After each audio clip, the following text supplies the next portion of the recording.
of sexual assault and murder.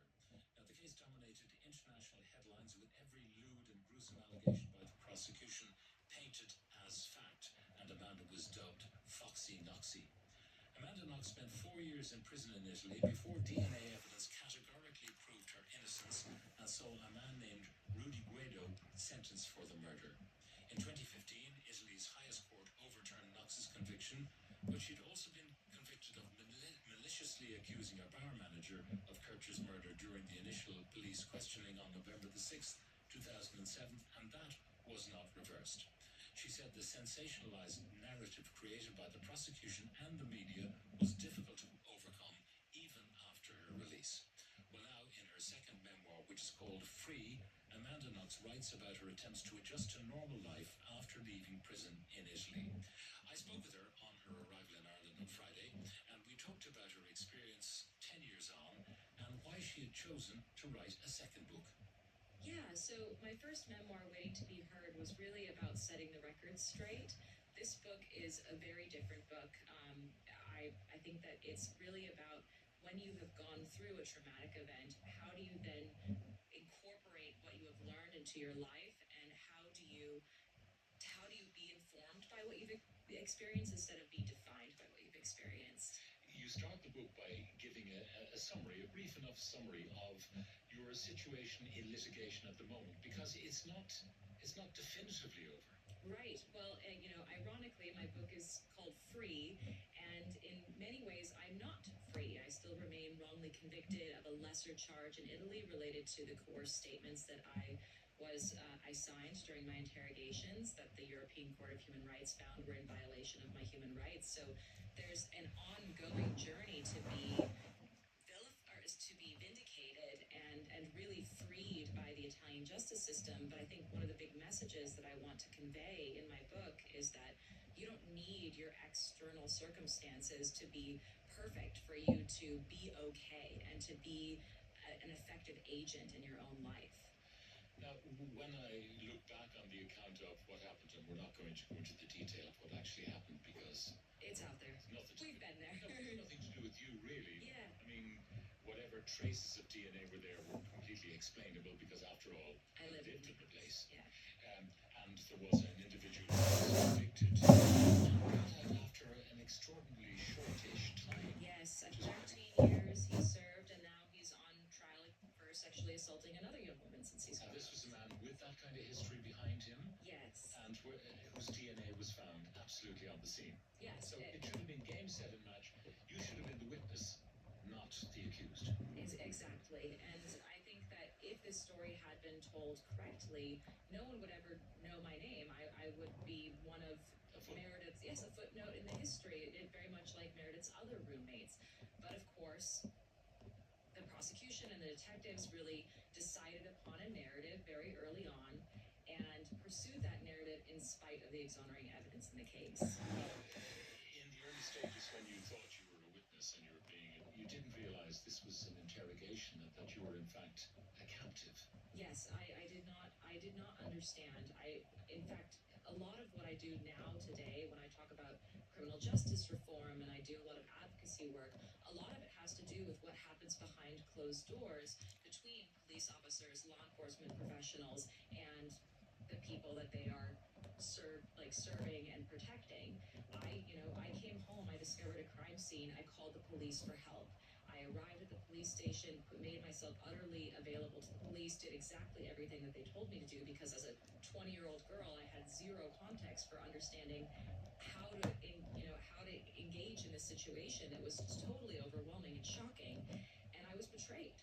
And I shouldn't have been betrayed as an indirect victim of crime. You're an American abroad, and you're only 20. I mean, you're young, you're naive.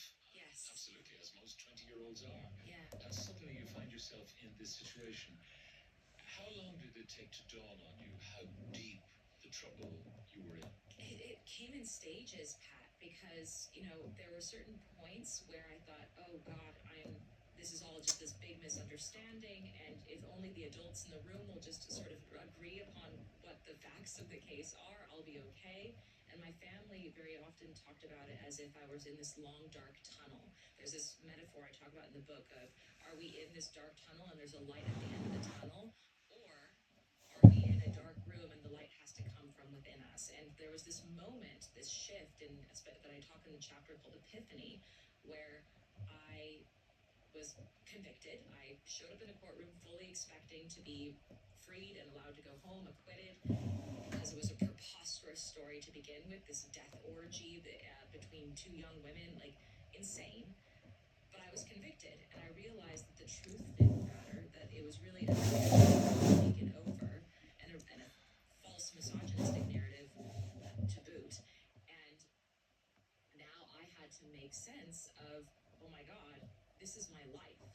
And I think this is how, my first book was a lot about just this crazy experience that I had gone through. It was a very extreme experience.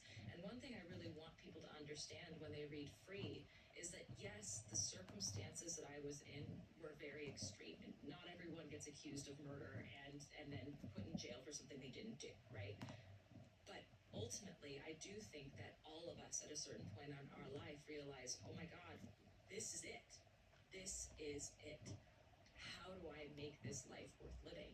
And, This would be a parallel, would be, say, someone who's in a catastrophic car accident. Absolutely. Suddenly, from walking around playing sport, they're now confined to a wheelchair. Exactly. And you've got to say, this is it. This is the it. way I'm going to be. Yes. And can I be okay? And can I be not just defined by this terrible experience, but informed by it? How much did you know about the characterization of you that was being portrayed in media? I was very ignorant. Again, I was very young, and I was in a jail cell for much of this time, so I only had limited access to what was happening in the outside world.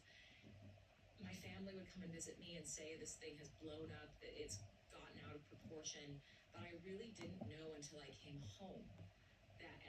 When you'd been released? When I was released, and I was like, on a flight back to the United States from Italy, and every single news station was my face and my name. And I came home not to a world that I had recognized, where I was an anonymous college student that I had been dreaming of going back to, but really I was entering into a new kind of prison, which was the prison of public opinion, of judgment, of being followed around and literally stopped by paparazzi for months on end. And as a 25-year-old, living under the pressure of realizing that I was not just, an anonymous college student, I was now the girl accused of murder. And even if I had proven my innocence from this day forward, every single day, I would have to prove my innocence over and over and over again by either being invisible or perfect. You talk about the narrative that the police had constructed in the Italian court, and they portrayed you as a sexual deviant. And they used a nickname that you got from your sporting prowess on the soccer field. Yes. To kind of twist that into something else. Yes. So there were a lot of nicknames for me, but the one that really captured the world's imagination was my soccer nickname, Foxy Noxy. I was a defender. I chased after the ball. It rhymes with Knox. Ta-da! There's my nickname. But it got turned into this wicked fox idea, this like cunning seductress idea. And I knew it was a cheeky nickname. That's why 12-year-olds give each other cheeky nicknames. And your teammates had nicknames too. Absolutely. Martini.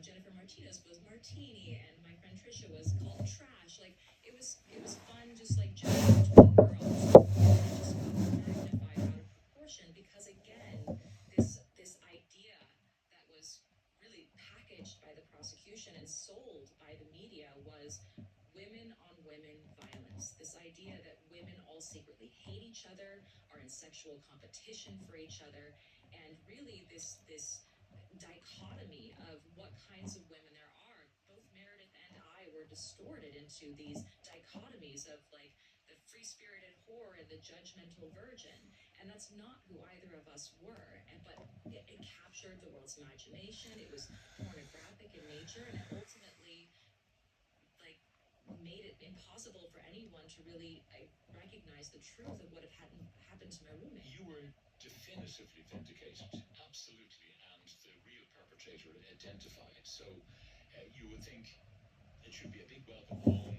This is an innocent girl, an innocent American abroad who has been, if you like, hit upon by judicial system that's not fit for purpose. And we'll talk about the prosecutor in a moment or two. But instead, you found that interviews that you gave or statements that you made were always tinged with that sense of, well, maybe she's guilty. Right. And another reason why I wrote this book is this idea that a wrongfully convicted person's whole story is encapsulated in the trial, right? That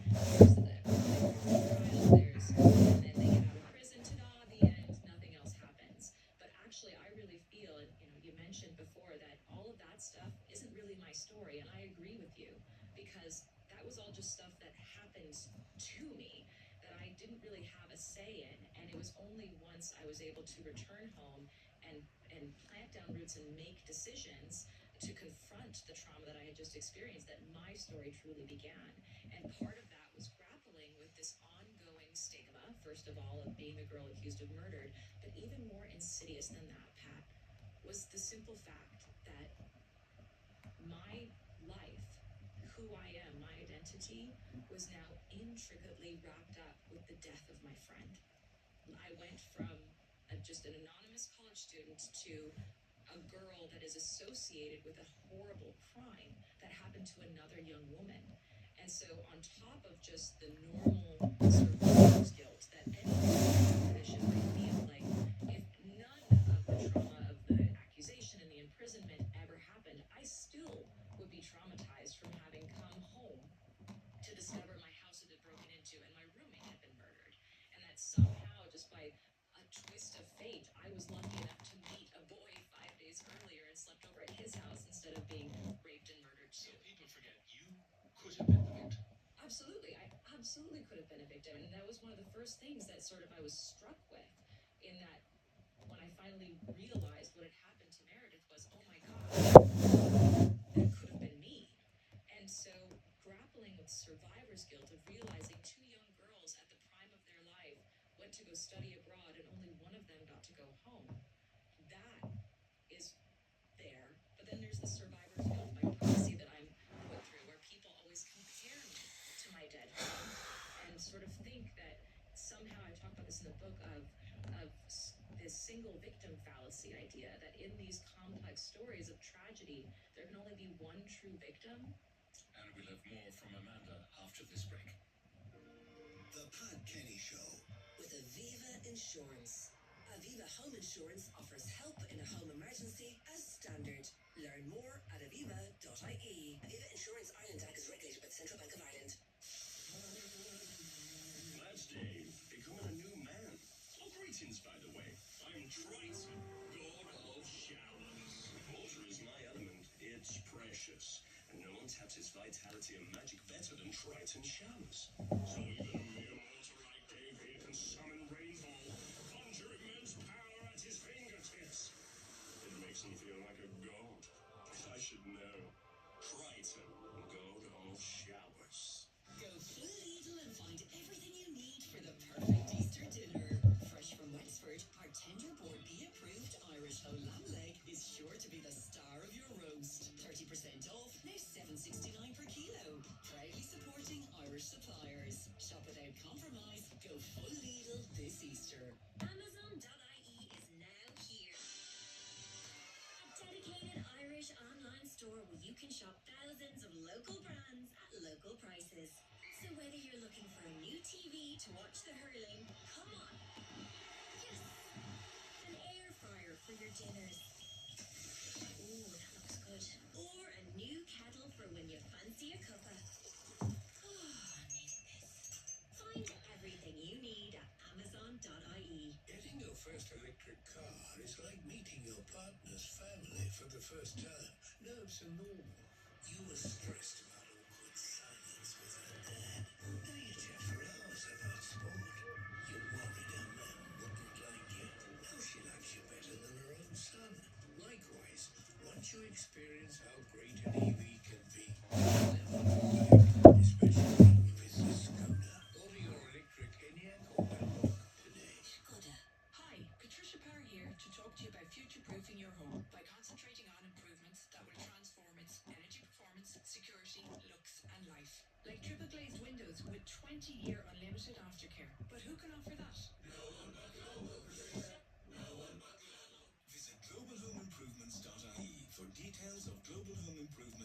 recycling reward designed to save you money on every window and door you replace. Recycling reward available on orders placed before April 30th. At Insurance, we give you 10% cashback after 3 years claims free, straight into your account. It's called the Ag Bonus. Call 1-800-600-400 today for a competitive car insurance quote. T's and C's apply. Insurance tax trading is insurance is regulated by the Central Bank of Ireland. Heading off on holiday? Don't forget to park to relax. Traveling for business? Well, then just park to work. Flying for a city break? Simply park to explore.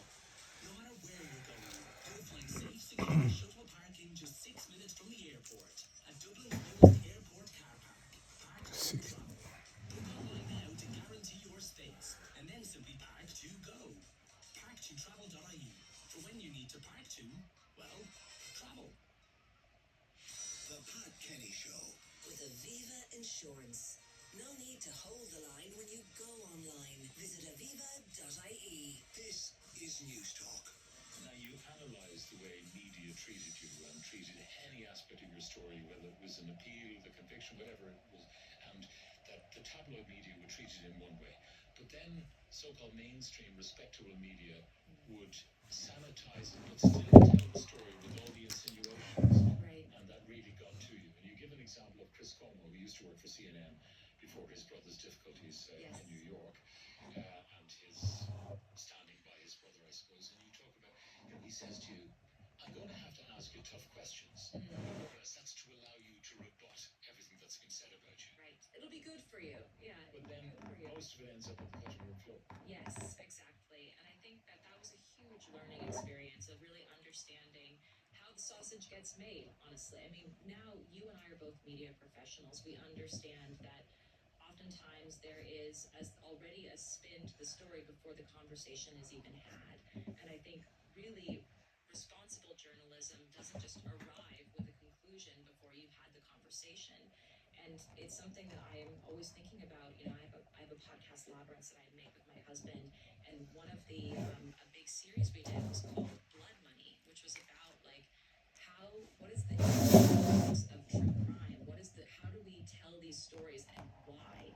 And at the time, the story was simply to make money, and it wasn't really interested in. And of course, we also know between us that media is at a crisis point. That economics doesn't make sense. We don't have the ability to investigate stories the way that we used to, and so we're constantly relying on oftentimes tabloid media to provide us with sources. It's a mess. So I think as consumers of media, we should be wary of when a story appears to us with heroes and victims and villains and nothing in between. And it's something that really informed my decision to create a relationship with my prosecutor. And we'll talk about it, Yes. because this is an extraordinary part of your book, which it culminates really in your book's moving towards that. It drives towards it, yes. But all along the way, there are moments of hope, I suppose.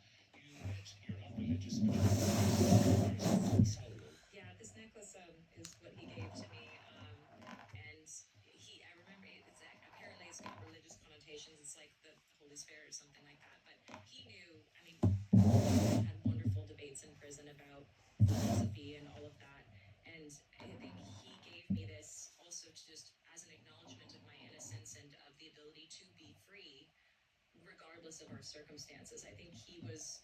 I mean, one conversation that I had with him that really shifted this feeling of just like dread and despair that I was experiencing from this recognition that this is my life, but oh my God, my life is unfair, and is this life even worth living? I had very real conversations with myself about that. And you discuss how inmates in the prison would choose to take their own lives using anything that was available. Oh, absolutely. But you also concluded that you were not that person. No, I was not that person.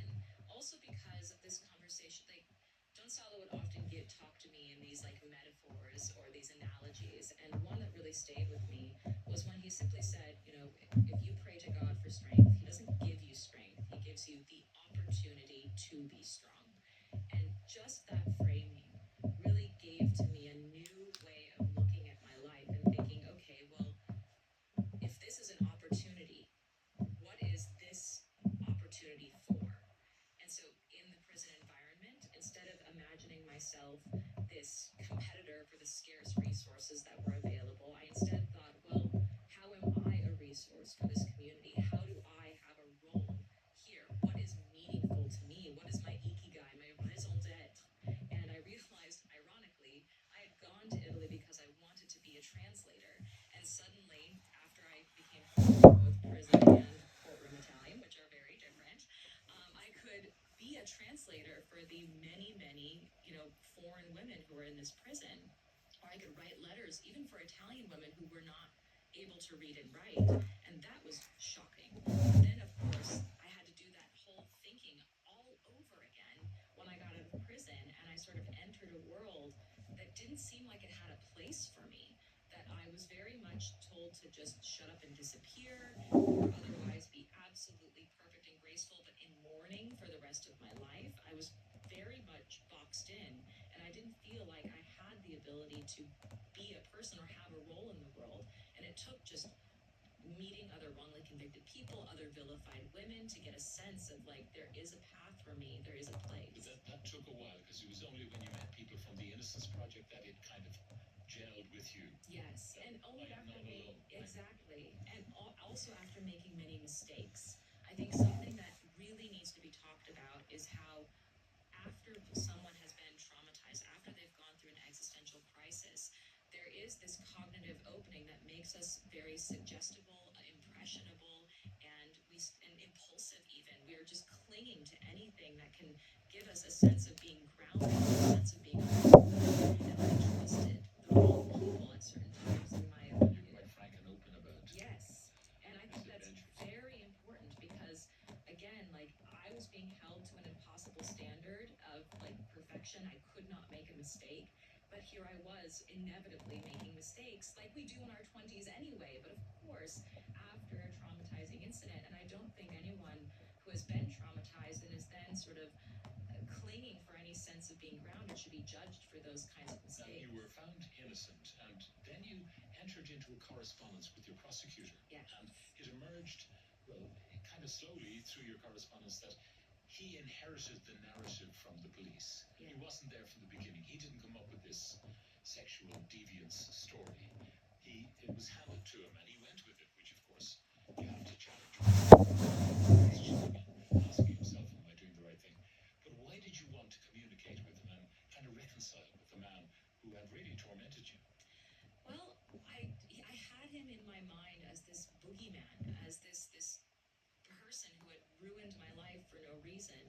But I also knew that that wasn't a true vision of who this man was, nor did it give me any sense of understanding of why this was my life. Why did this happen to me? Why did he look at a 20-year-old traumatized girl and see a monster? And why did he pursue a case against me when very clear evidence came in fairly early on that indicated who really had committed this crime? And so when I reached out to him, I reached out in a non-adversarial way. I did think that some aspect of just the criminal legal process, in the same way that sometimes, especially in the United States, politics, like if you're on the right or the left, you just cannot see. You can't even agree on facts, much less opinions. And so I wondered if I could just meet him outside of the criminal justice system in a non-adversarial way. Could he see that I was not the person that he thought he was prosecuting? I really hope that if he did, he might then proclaim it from the rooftops, and I would be freed, and I would be okay. The course of years of correspondence, and then finally coming in direct contact with him, that first of all, I made the choice to not have my well-being depend upon this man seeing the light, but also realizing that it wasn't my relationship with him wasn't just needing something from him, it was me having something to give him. And when that switched for me, I went from feeling utterly powerless to unstoppable. I think we should let readers of the book uncover exactly what happened. But suffice to say, you went with your family. I did. For this meeting, and we will, as I say, let our readers of the book draw their own conclusions. How are you today? I mean, do you have flashbacks? Do you ever revisit those times, whether it's the trauma of the evening itself or the trauma of prison and the trauma of hearing yourself declared guilty in court, which I think must be the stuff of nightmares. Yes. I mean, the worst experience that I ever had was when I was being interrogated by the police, and I was made to feel insane by authority figures that I had been raised to trust and obey. So that experience is very triggering, and when I feel uncomfortable around police officers, not because I don't think that they have an important job. They absolutely do. Again, I was an indirect victim of crime before I became a victim of the criminal justice system.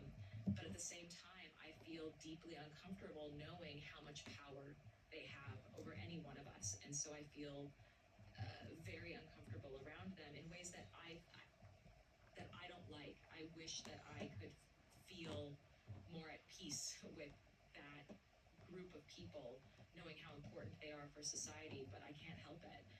And I do. I think looking back on those times, I get very triggered when I feel like somebody, especially an authority figure, is lying to me. It scares me. It sends me into panic attacks. But also, I do have dreams of being in prison, and but honestly, I think that today, despite all of those things, and maybe in part because of all of these things, I also feel very free in ways that I might not otherwise had this experience not happened to me. Because I know how precious this moment is. And this moment is all we have. And there are things in my life that I grieved in prison because I thought I wouldn't get to have them, like a family and children. And today I do have those things. So I think that on the one hand, there is that ongoing, lingering trauma, but it also informs my sense of just gratitude to be alive. The book is called Free, and I found it an inspirational book. I felt for the first time, really, I got to know Amanda Knox. Thank you. In a way I hadn't been able to do before. But I have to tell you, though, when I mentioned to someone interviewing Amanda Knox about her new book, which is called Free, people say, oh, Foxy Knoxy. That's still there. Yes, of course. Well, it was spoon-fed to everyone for so long that of course it's there. And I think that that's one of the ongoing things in my life is before I enter into a room, Foxy Knoxy is already there. And I'm always in conversation with this idea of me in people's minds. And I think that that's an interesting lesson for any one of us because I believe that all of us have that issue. We just don't realize it. There's an idea of Pat in people's minds, and there's an idea of, black woman in one other person's mind. And so I think we're always in conversation with these images that people project onto us. Mine just happens to be very specific. Do you think you'll ever be able to reclaim the Foxy Knoxy of the soccer pitch? Oh. For Amanda Knox? My children, I would love for them to play soccer, and so I think once I start kicking the ball around, maybe I can bring Foxy Knoxy back.